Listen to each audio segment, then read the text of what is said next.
দিদি নুনু তো কান্না করতেছে কে রে গো? হ্যাঁ নুনু তো কান্না করতেছে কে রে? নুনু শরীরটা ভালো না লো।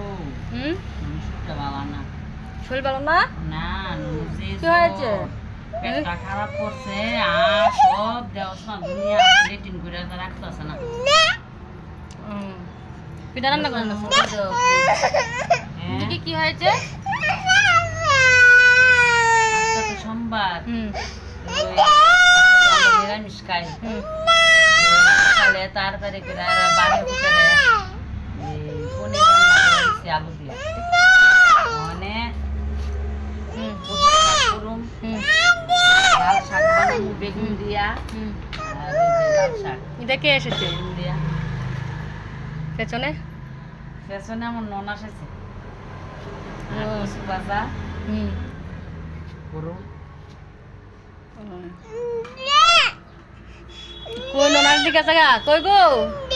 মাছ কই গো হুম? দে আয়ো দি না দি দি না বন্যা সিঁড়ি ডাক দি এমনি বয়াদান গা কিছু তো না আয়ো ওই আরে ননাস দোস না ননাস চেহারাটা কিতা বানাইতাছে পেঁয়াজ জমাইতাছে চেহারা দোস না কুইটা বানাইতাছে খানা মনে হয়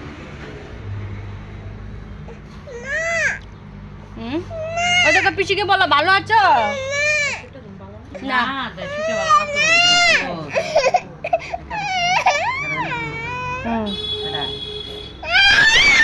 সীমানন্দী কি হয়েছে বাবা আজকে ওই তো আজকে কচু শাক করবো নিরামিষ বাদাম দেবো নারকেল দেবো কাঁঠালি বিচি দেবো সব দিয়ে কচু শাক হবে কচু শাক তো মানে আমি খেতে পারি না আমার জানি কি হয়েছে নাহলে তো আগে কচু শাক পাইলে বাহ কি টেস্টি টেস্টি খাবার কিন্তু এখন তো কি জানি হয়েছে কচু শাক কিচ্ছু লতি কিচ্ছু খাইতারি না মানে রান্না করুন কদ্দুরা দেউ ঠাকুরে জানে খাইতাম পারুন কিনা না পারুন